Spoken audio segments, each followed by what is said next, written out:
하나님의 말씀 잠언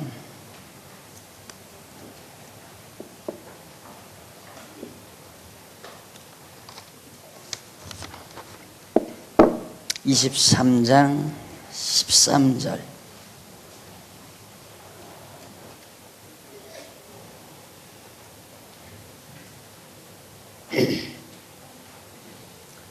잠언 23장 13절. 아이를 훈계하지 아니치 말라. 채찍으로 그를 때릴지라도 죽지 아니하리라. 그를 채찍으로 때리면 그 영혼을 음부에서 구원하리라.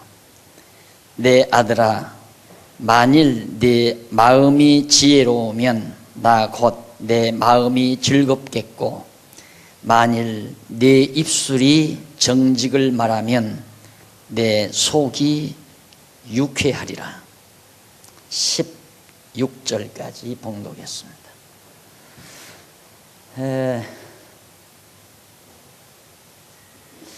22장 17절부터 지혜롭게 다스릴 것에 대해서 훈계하는 그런 내용이 계속해서 소개되고 있습니다. 즉 나라를 다스림에 있어서 바로 지혜롭게 다스려라. 하나님께서 나라를 다스려 주시는데 하나님이 지혜 주실 자에게 지혜를 주어서 지혜롭게 나라를 다스리도록 한다. 그러니까 이 땅의 통치자가 나라를 잘 다스린다. 그 사람이 잘나서 잘 다스리는 게 아닙니다. 우리 장안중앙교회가 모르겠어요. 제가 볼 때에는 너무 참 일주일 내지 한 달 이렇게 지나는 걸 보면 아무도 명령하는 사람도 없고 아무도 체근하는 사람도 없는데 어떻게 잘 이렇게 돌아가요? 아주 정확하게 뭐 3시간 되면 자기들 할 일 다 하고 아무도 체크하는 사람도 없어요. 또 그걸 그렇게 하려고 뭐 이렇게 막 지시하거나 그렇게 하는 사람도 없고, 가끔 저는 그런 생각이 듭니다. 솔로몬이 아들한테 미련한 자들에게 하는 말이 개미한테 가서 배우라고 그랬어요. 왜 그러냐면 개미는 두령이 없다 이거죠. 이게 우두머리가 없는데도 먹을 것을 여름에 잘 준비했다가 겨울에 죽지 않냐고 다 생존하는 그런 지혜가 개미에게 있다는 얘기입니다. 원래 지상에는 진정한 의미의 통치자가 없는 겁니다. 오직 통치자는 오직 하나님 한 분뿐이시고요. 그러다 보니까 결국 하나님이 다스려 가시는데, 그러면 인간 다 필요 없이 당신이 직접 내려오셔서 사람처럼 돼가지고 그렇게 다스리거나 그건 아니죠. 하나님께서 다 다스릴 자들을 세워요. 교회로 말하면 장로님들을 세운단 말입니다. 그래서 세워서 장로님들로 하여금 지혜롭게 그렇게 교회를 다스려 가도록 하나님이 지혜를 주셔서 교회가 평강 중에 잘 이끌어져 갈 수 있도록 하나님이 하신다. 그렇기 때문에 목사나 장로가 똑똑하고 잘나서가 아니라 하나님이 지혜를 주어서 그러신다 하는 사실을 잊지 마셔야 됩니다. 가정도 마찬가지죠. 가정도 벌써 경직시키면 안 됩니다. 가족들을.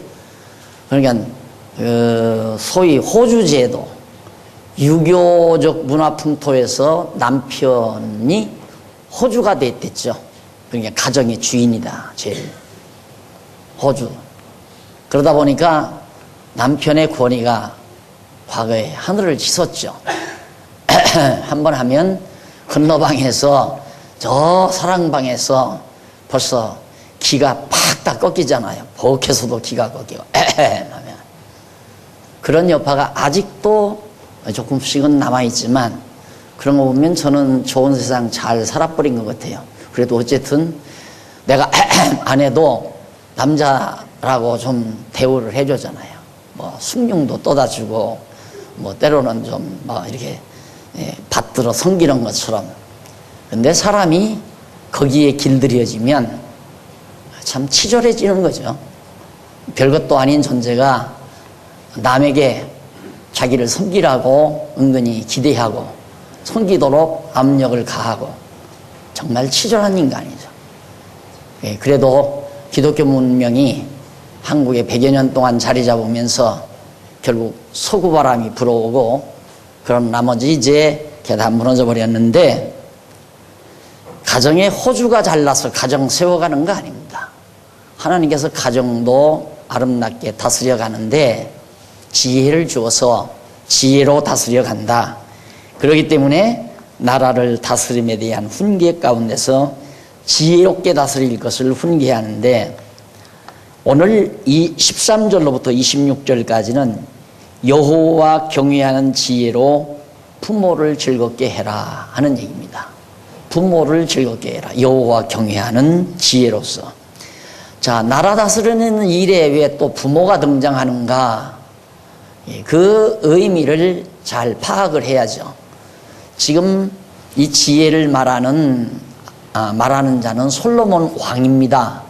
솔로몬 왕이 자기 대를 이어서 왕될 르호보암 아들에게 지금 훈계하는 내용이거든요. 예, 솔로몬은 하나님께 지혜를 받아서 나라를 참 잘 다스렸습니다.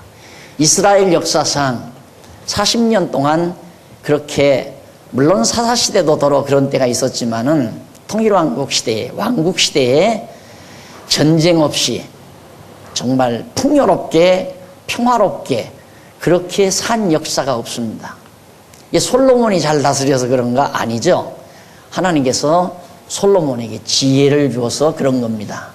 이게 솔로몬은 그걸 알아요. 아하, 나라를 결국 지혜로 다스리는 거구나. 그러면 지혜는 누구에게로부터 오는가? 하나님께로부터 오는 거죠. 그래서 아들에게 너 여호와 경외하는 지혜, 이 지혜가 있으면 부모 즐겁게 하는 거다. 부모 망신 아들이 시키는 이유는, 아들이 패가 망신해버리면 부모가 이루어 놓은 가대 다 망해버리고 부모에게 욕 돌려버리는 것처럼, 아무리 솔로몬이 나라를 잘 다스렸다 할지라도 결국 르호보암이 하나님 여호와 경외하는 지혜가 없이 결국 나라를 망쳐버리게 되면 부모를 고통스럽게 만드는 거다. 그래서 네가 여호와 경외하는 지혜로서 부모, 즉 솔로몬 왕 자기와 자기 아내, 바로 밧세바죠, 즐겁게 한다는 것, 여기에 이제 효라는 것이 가능합니다. 그래서 요즘 이제는 또 막 교회를 이끌어가는 데 있어 어떤 핵심이 있어야 되잖아요. 그래서 인천에 있는 교회는 효사상 이걸로 결국 교회를 엄청 이루었다고 그래요.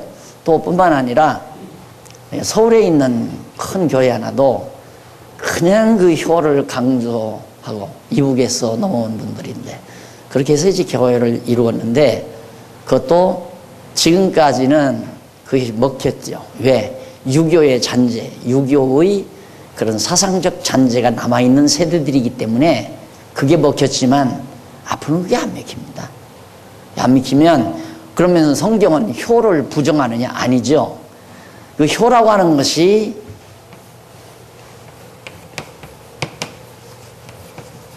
인본주의, 그 다음 이제 신본주의.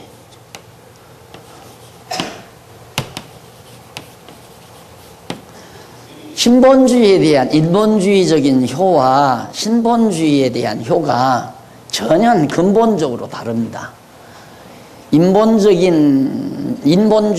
효는 바로 인간이 효의 대상이에요. 부부가, 아버지가, 조부가, 아버지죠. 부모가 대상이에요. 그러나 신본주의의 효는 하나님이 그 근원적 대상입니다. 그러니까 하나님 안에서 부모를 공경하라, 주 안에서 부모를 공경하라 하는 이유가 바로 그겁니다.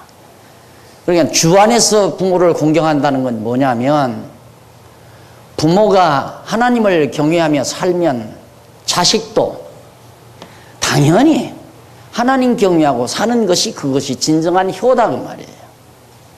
그러나 여기는 바로 자녀가 바로 부모를 받들어 섬기는, 그게 이제 효라고 생각하는 거죠. 이 완전한 인본주의입니다.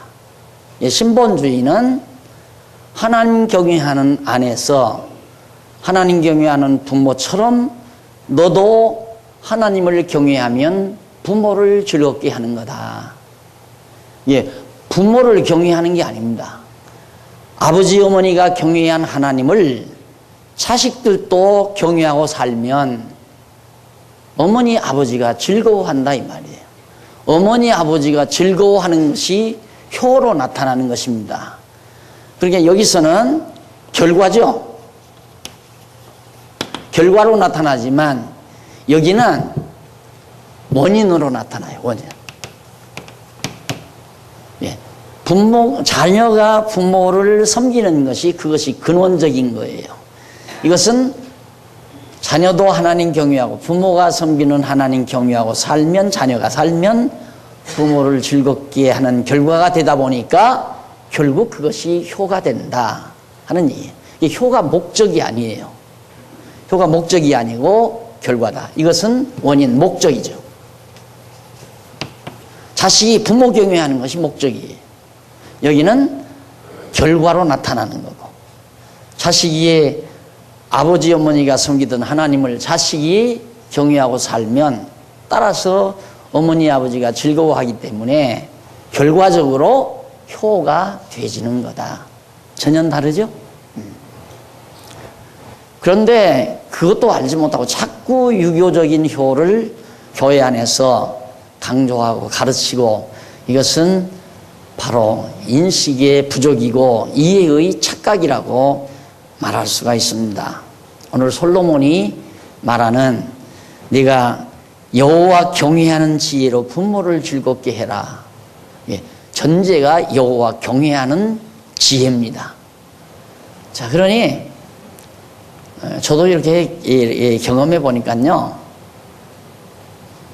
핏줄이 필요가 없어요. 아무리 친형제라도 신앙적으로 하나님 경외하지 아니하고 사는 형제는 멀어지고 가까워질 수가 없고 만나도 할 얘기도 없고. 그런데 하나님 여호와 경외하는 자는 늘 만나고 싶고 보고 싶고 역시 할 얘기도 많고. 그러니까 우리가 동물적이라면, 동물 세계는 그냥 혈통 아니에요? 동물은 혈통이죠. 인간은 혈통이 아니에요. 하나님을 경외하는 신앙이죠. 그러니까 신령한 혈통이지 육체의 혈통이 아니죠. 육체의 혈통만을 따진다면 그건 동물적입니다. 여러분들이 듣기에 과격하다고 생각할 당연한 얘기예요. 동물도 제 새끼 다 사랑할 줄 알고 제 새끼를 소중히 여기고, 인간도 만약에 자기 혈통적인 아들 그걸 생각한다면 이런 효를 기다리게 되고 인본주의적 사고로 살 수밖에 없죠. 그러니 신본주의에 있어서의 효는 너 나한테 잘하라는 얘기 아니다. 그렇잖아요. 나한테 잘하라는 것은 인간이 하나님 자리에 앉아 있는 거예요. 그래서 유교에서는 부모가 죽으면 제사 지낼 때에 바로 제사상에다가 신위 이렇게 딱 써붙여요. 고 학생 아무개 신위, 내가 맞은지 모르겠습니다. 하여튼 그 끝자에 가신 조상의 이름 써놓고 뒤에다가 신위라고 써요. 신의 자리다 이거예요. 그러니까 부모를 신으로 모시는 거죠. 여러분, 제사 지내지 말라. 저는 그런 얘기는 강단에서 노골적으로 한 일은 없습니다. 깨닫게 되면 이 짓을 안 하죠. 어떻게 죽은 조상의 신을, 그걸 하나님 자리에다 놓고 거기다 절을 하고 제례를 드리고 그건 말이 안 되는 거죠. 이것과는 정 배치되는 겁니다. 내가 하나님께 제사 드린 것처럼 너도 하나님께 제사 드려라, 그 얘기 아닙니까? 내가 하나님을 기쁘시게 한 것처럼 너도 하나님을 기쁘시게 해라. 그러면 내가 참 기쁘다. 너를 인하여 내가 참 기쁘다, 그 말이에요. 그러니까 그리스도인의 가정, 바로 기독교인의 전통을 이어가는 가문, 이건 참 큰 복이죠. 아름다운 복이죠. 그래서 자녀들을 정말 여호와 경외하는 지혜로 부모를 즐겁게 하기 위해서는 무서운 얘기를 했어요. 거기 보면 아이를 분기하지 아니치 말라. 채찍으로 그를 때릴지라도 죽지 아니하리라. 때려서라도 여호와 경외하기를 가르치라, 이 말이에요. 그런데 오늘날 체벌을 굉장히 이제 반대하는데, 이 체벌이라는 것도 그렇습니다. 체벌이라는 것도 두 종류예요. 부모가 화나서 때리는 채찍도 있고, 예를 들어서 아침에 남편이 출근하면서 한마디 불쑥 던져놓습니다. 살림을 어떻게 하기에 벌써 생활비가 다 떨어졌느냐, 돈 없어서 이걸 못한다 그러니까 살림을 어떻게 하기에, 이 말 한마디가 열을 팍 솟게 만들잖아요. 쥐꼬리만큼 타다주고 이렇게 나온단 말입니다. 그러니까 이제 열받으니까, 열받고 있는 판에 조그만 게 옆에서 칭을 대면서 장난감 사달라고 그러니까 이 새끼 너, 아무개 새끼 너 한번 맞발하고 엄마가 두들겨 팼다. 그건 안 되죠. 그건 안 되는 거예요. 그건 야만적인 겁니다. 그런 체벌은 하면 안 되죠. 선생님도 마찬가지예요. 선생님도 마찬가지.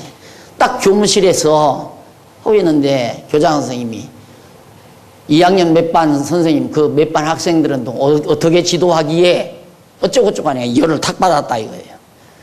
그래서 수업하러 딱 들어갔는데 애놈들이 떠들어대고 난리치니까 너 맛 좀 봐라 하고, 너 나와 하고 두들겨 패는데, 왜 패는가? 교장 선생님에게 받은 스트레스를 그놈에게 푸는 거예요. 그건 안 되는 거예요. 그건 야만인이에요. 맞는 사람이 압니다.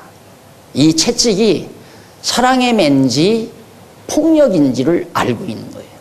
그런데 이걸 다 매는 무조건 폭력이라고 생각하니까 이게 문제란 말입니다. 사랑하지 않으면 때릴 자격이 없어요. 자식도 사랑하지 않으면 때릴 자격이 없어요. 자식이 무슨 스트레스 해소하는 동네 북이 아니란 말입니다. 두들겨 패가지고 자기 스트레스 푸는 동네 북이 아니에요. 그리고 학생도 마찬가지죠. 선생님이 자기 스트레스 푸는 제자들이 자기 스트레스를 푸는 그런 북장구가 아니란 말이에요. 왜 패요, 그걸? 근데 진짜 평소에 선생님이 자녀들에 대한, 학생들에 대한, 그래 참 그거 쉽지 않죠. 부모가 애들 둘만 낳아서 길러도 서로 짜증을 부리는데, 왜 엄마 관심이 이놈으로 가나 저놈으로 가나, 엄마 관심이 큰 놈으로 가는 듯 싶으면 작은 놈이 짜증 부리고, 작은 놈에게 가는 듯 싶으면 큰 놈이 짜증 부리고. 그런데 선생님들 한 반에다가 40명 50명 몰아놓고 제자들을 사랑으로 기른다는 건, 그건 불가능한 얘기입니다. 불가능한 얘기. 그러니까 이게 사실 교육이 아니에요. 합숙소지. 합숙소. 한국 교회, 학교, 우리나라 학교 교육기관 학교는 이건 청소년 수용소예요. 한 반에다가 3, 40명씩 몰아놓고 선생님들은 어떻게 하란 얘기예요. 이게 전혀 선생님의 애정과 사랑이 학생들에게 전달될 리가 없죠. 그러니까 학생과 선생 사이는 항상 긴장 상태에 놓여 있는 겁니다. 이런 상태에서 학생들을 때려봐야 되죠. 잘못하면 길 가다가 돌멩이 맞는단 말입니다. 칼 맞고. 요즘 젊은 아이들 얼마나 무서운데요. 자기한테 선생님이 조금 막 창피하게 만들었다. 그러면 너 죽고 나 죽자 하고 길거리에 있다가 퇴근할 때 선생님들 그렇게 하고 압력하고 그러잖아요. 그게 불가능한 거죠. 그러니까 이런 상태에서는 때리면 안 돼요. 학생들 때리면 안 돼요. 이미 선생님이 학생들에게 전혀 어떤 사랑이 전달이 안 된 상태인데 거기서 어떻게 매를 들어요? 그러나 부모는 자녀들 그냥 두 손옷 이렇게 기르는 상태에서 부모는 진짜 사랑으로 양육하잖아요. 그 양육할 때 아이들이 판단 잘못해서 곁길로 가고 잘못 갈 때에는 화내지 말고 정말 화내지 말고 따끔하게 매를 들 수 있는 부모라면 수준 높은 부모입니다. 진짜 수준 높은 부모입니다. 같이 울며 때릴 수 있는 부모면 더 수준이 높고요. 어느 부모는 그랬다고 그러잖아요. 자식 놓고 내가 너를 때릴 수가 없다. 너무 어리고 연약해서 네 대신 내가 맞으마 하고 자기 종아리 걷어붙이고 막 자기 종아리를 피가 나도록 때렸다고 그러잖아요. 그래서 자식을 돌이켜놨다는 얘기입니다. 이게 그 얘기죠. 때려라 이 말. 죽지 않는다. 죽이지 않을 테니까, 매 맞아서 죽지 않을 테니까 어려서 잡으라 이 말이에요. 어려서 못 잡으면 늘 그러잖아요. 어렸을 때 하나님 경외하는 것 배우지 아니하면 젊어서 한때 있습니다. 늦기 전에 한때 있어요. 그때 못하면 이제 병원에서 운명할 때 목사님 좀 오라고 그래. 그때 돌아와서 예수 믿고 구원 얻을 수 있는 거예요. 그때 이제 돌아와서 구원은 얻는 거죠. 이게 구원 얻는 건 문제가 아닙니다. 택한 백성이면 반드시 구원을 얻는데 문제는 살아있는 동안에 하나님의 백성으로서 여호와 경외하며 아름답게 사느냐 못 사느냐 그거의 차이죠.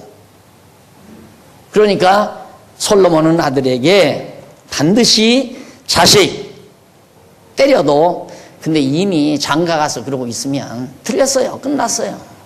이제 어떨 거요? 몽둥이로 팰 거요? 꼬집을 거요? 물어 뜯을 거요? 뭘로? 어떻게? 이미 늦은 거죠. 근데 그때만 늦은 게 아니라 내가 언젠가 그 얘기 했잖아요.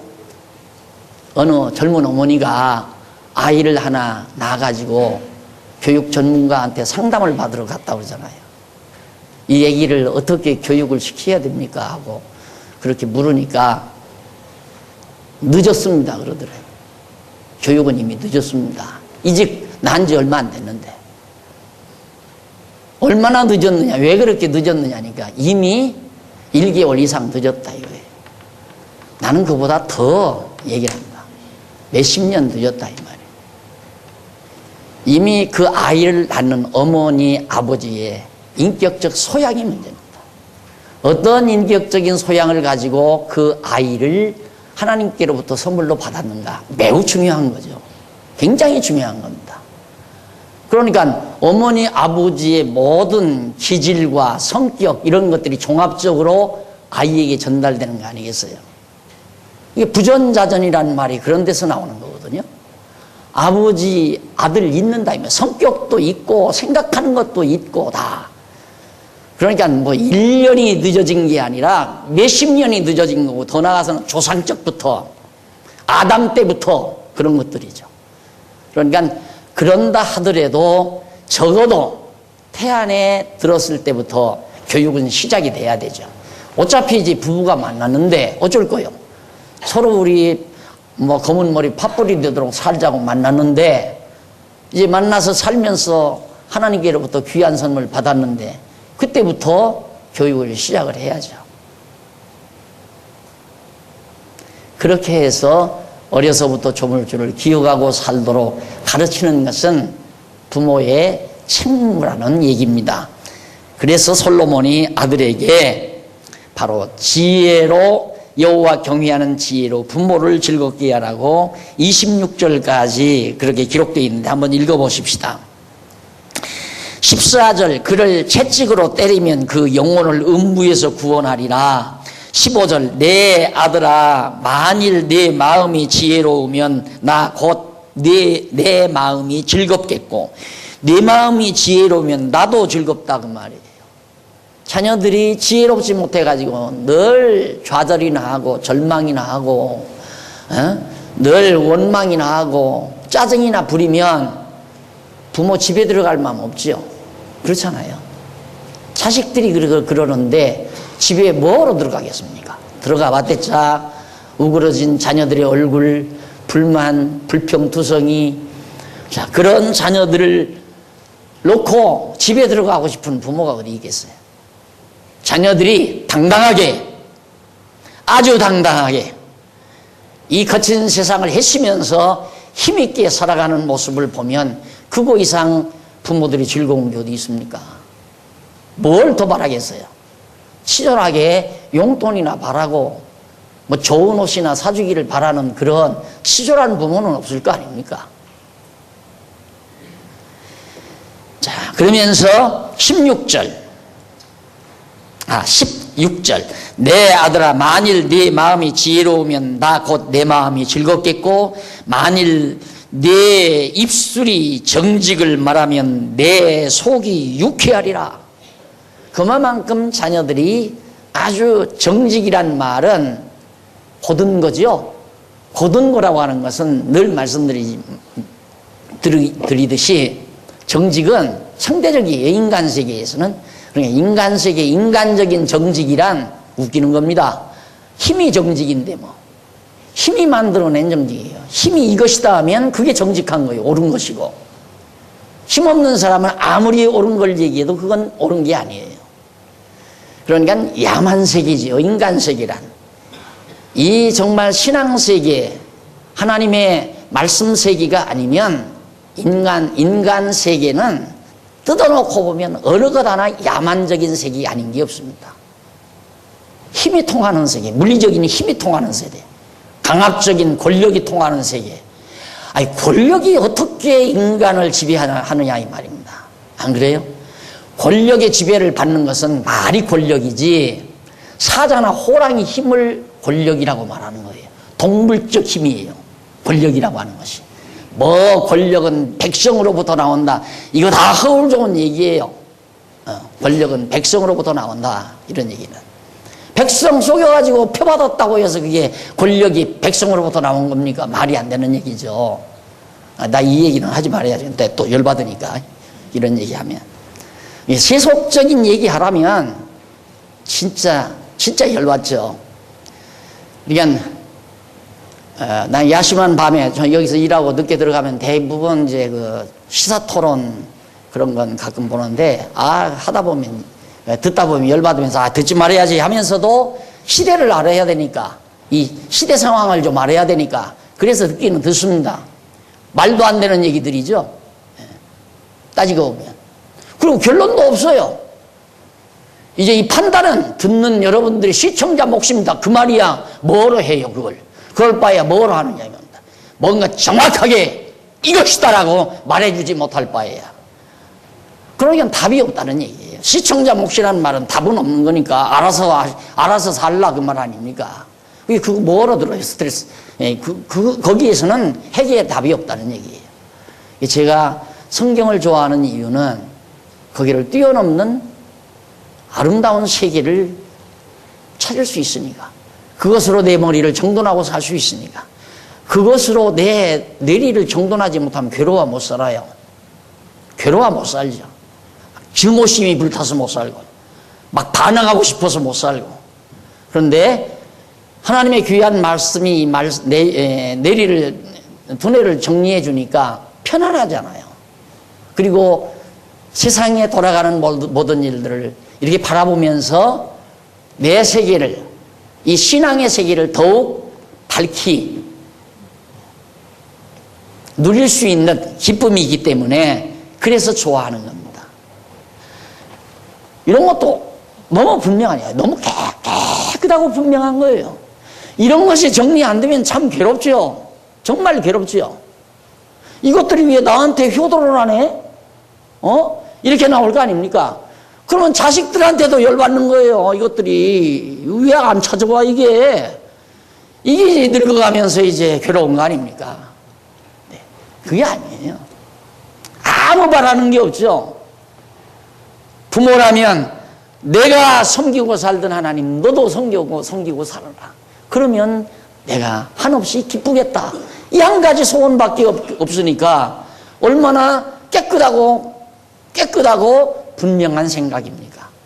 그러니까 자식들한테 뭐 구태여 성김 받으려고 할 것도 없고 존경받으려고 할 것도 없고 오직 하나님 여호와 경외하면서 당당하게 살아가면 그것으로 족한 줄로 알고, 이게 이제 바로 그리스도 안에서 사는 아름다운 복이라는 얘기입니다. 그 다음에 이제 18절에 보면 정령이 17절 내 마음으로 죄인의 형통을 부러워하지 말고 항상 여호와를 경외해라. 자, 젊은 날 자칫 잘못하면 어리석은 자들의 형통, 여호와 하나님 경외하지 아니하고 사는 사람들이 모든 일이 잘 된다 이거예요. 공부 잘해서 서울대 잘 들어가고, 서울대 나오니까 직장도 좋은 직장 찾고, 사업도 잘해서 돈도 잘 벌고, 그런 거 부러울 거 아니에요. 벌써 그런 거 부러울 정도 되면 여호와 경외하는 사람이 아니죠. 그건 아니다.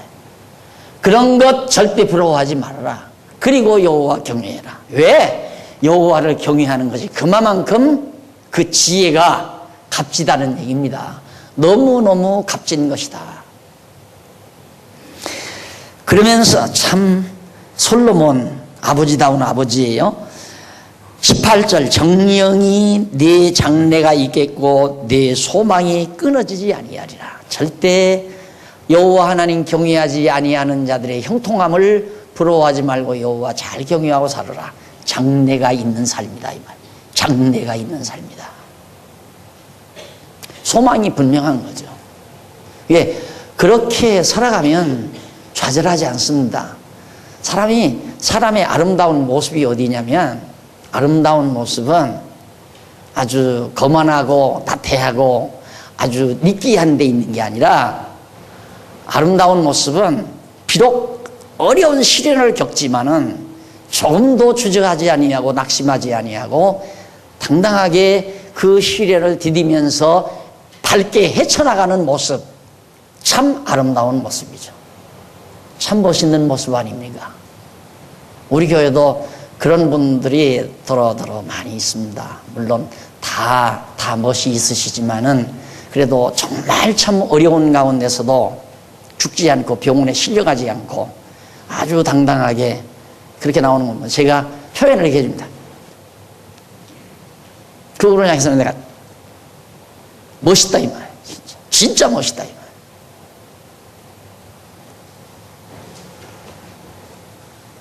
여호와 경외하는 힘이 대단한 겁니다. 오전에도 말씀드렸지만 한 살아계신 여호와 하나님이 나 낳아서 죽는 날까지 모든 일평생의 여정을 다 정해놓으시고 하나님 보시기에 가장 적당하게, 가장 아름답게, 가장 멋있게 때를 따라 나를 인도한다고 하는 사실을 확실히 믿으면 거기에서 얻어지는 힘이 얼마나 대단하겠습니까? 그래서 그 지혜가 엄청나다는 얘기예요. 제일 쉬운 게 요셉의 생애를 얼른 떠올리면 됩니다. 아버지 밑에서 어릿광하면서 사랑받고 사는 것만 멋있는 게 아니에요.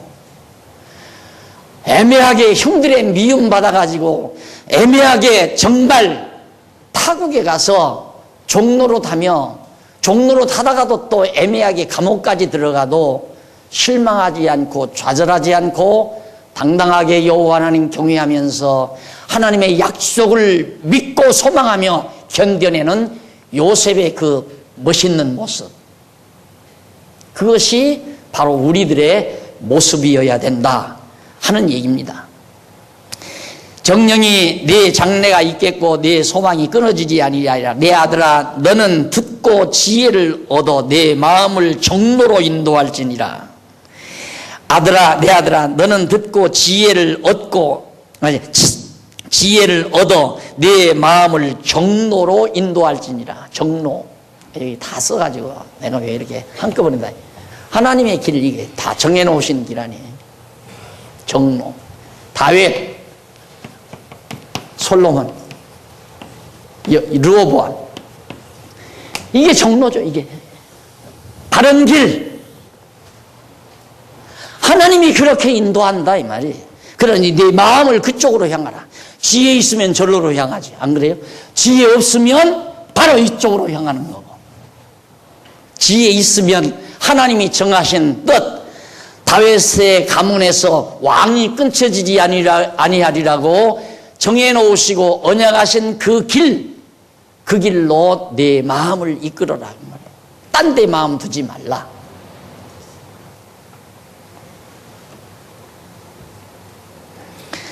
술을 즐겨하는 자의 고기를, 술을 즐겨하는 자와 고기를 탐하는 자로 더불어 사귀지 말라. 술 취하고 탐식하는 자는 가난하여질 것이요 잠자기를 즐겨하는 자는 헤어진 옷을 입을 것임이니라.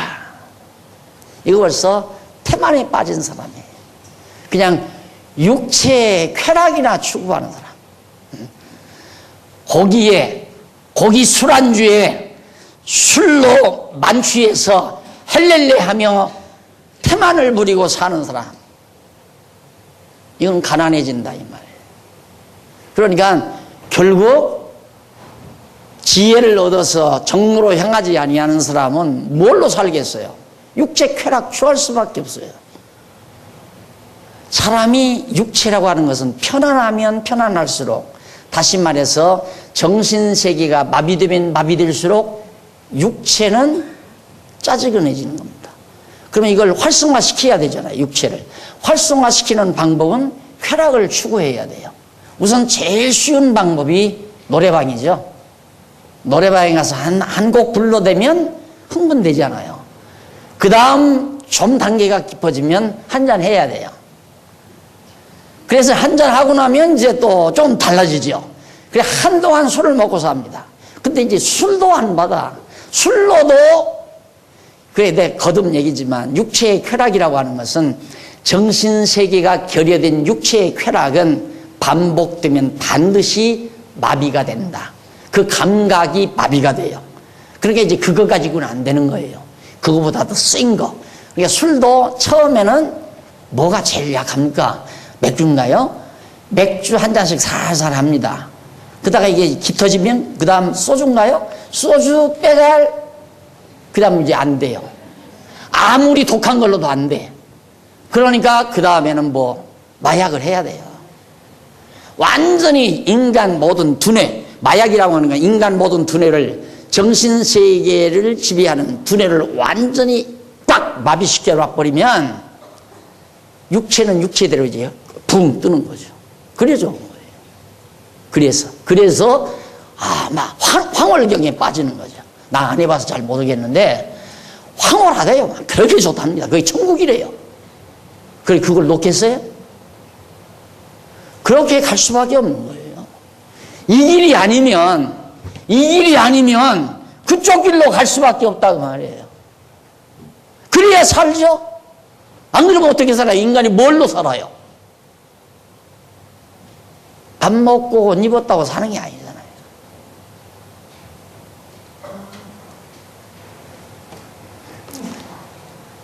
그래서 육체의 쾌락을 즐기는, 술이나 먹고 먹는 거 탐식이나 하고, 어디에 먹거리 좋은 데 있다면 심리도 좋고 이심리도 좋고 먹거리 찾아서 돌아다니고 그러고 사는 거죠. 예. 그건 먹고 그 다음 이게 이제 불러오르니까 시실 잠 오잖아요. 그리고 또 잠시 또 자는 거고. 예. 그래서 잠 많이 자고 술 먹고 음식 탐하고 고기 좋아하고 이거 끝난 거예요, 인생. 그렇게 살다가 죽는 거예요.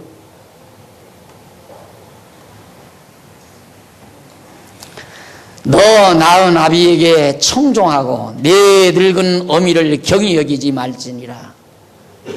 늙은 아버지 어머니 우습게 보면 안 되죠. 지혜 보고예요. 지혜 덩어리. 아무리 늙었어도 지혜로 똘똘 뭉쳐 있다 이 말입니다. 솔로몬이 지금 자기 인생 다 되고 이제 새별로 떠오르는 태양으로 떠오르는 자기 아들에게 너 나 무시하지 말라. 너 내 말 깊이 명심하라 이 말이죠. 오늘 우리 장안중앙교회 나이 드신 어른들이 있다는 건 참 복입니다. 진짜예요. 그래서 이 복을 계속해서 유지시킬 수가 있으면 좋겠다 싶어가지고, 그래서 호크마하우스거든요. 지혜의 집. 지혜 있는 자들이 거처하는 아름다운 거처, 집. 호크마하우스. 그래서 지혜로운 자들이 들어와야 돼요. 연세 많이 드신 분들. 그런데 뭐 얘기 들어보니까 뭐 새파랗게 젊은 사람들이 들어온다고 그랬다는데 앞으로 들어온다는 거예요. 앞으로 늙으면 들어와요. 지금은 아직 안 돼. 네.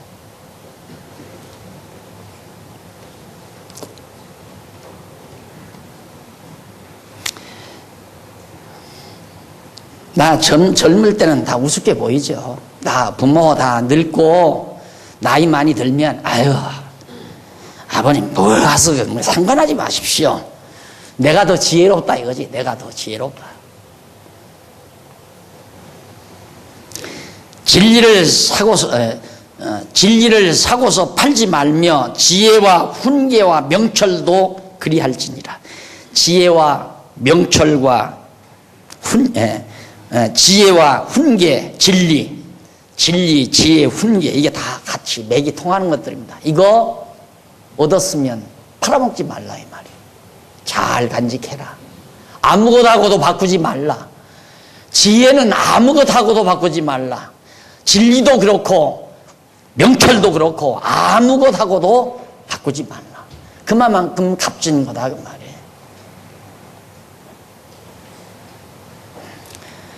의인의 아비는 크게 즐거울 것이요 지혜로운 자식을 낳은 자는 그를 인하여 즐거울 것이니라. 내 부모를 즐겁게 하며 너 낳은 어미를 즐겁게 해라. 기쁘게 해라. 자, 이대로 살면 내가 경외하며 섬겼던 여호와 하나님 너도 경외하고 섬기면 내가 한없이 기쁘고 즐겁다. 이게. 내가 여호와 하나님께로부터 지혜를 받아서 나라를 아름답게 통치하고 40년 동안 통치했는데 너도 지혜로 나라를 다스리면 그 이상 내가 뭘 더 바라겠느냐. 나를 즐겁게 하고 네 어미도 기쁘게 하는 일이다. 이것이 26절까지 나와 있는 말씀입니다. 그 다음 27절로 35절에 보면 아비의 길을 즐거워하라며 경계할 것들에 대해서 아비의 길이란 솔로몬이 여호와 하나님 경외하면서 나라를 다스린 이 길, 이걸 너도 즐거워하라. 그런데 그걸 즐거워하는 가운데서 네가 경계해야 할 일들이 무엇인가에 대해서 35절까지 나오는데 이 다음 시간 말씀드리기로 하고 오늘 여기서 강의 줄입니다. 기도하십시다. 살아계신 하나님 아버지, 우리는 여호와 하나님 눈으로 보이지 아니하기 때문에 자주 잊어버립니다. 그리고 세상에 흐르는 모든 여러 가지 상황들이 너무도 진하고 너무도 강합니다. 그래서 나도 모르게 그리 휩쓸리며 쓸려갈 때도 많이 있습니다.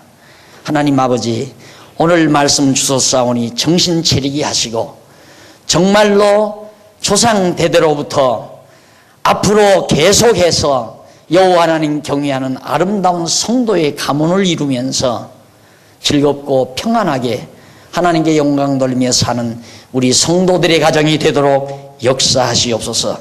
예수님 이름으로 기도드립니다. 아멘.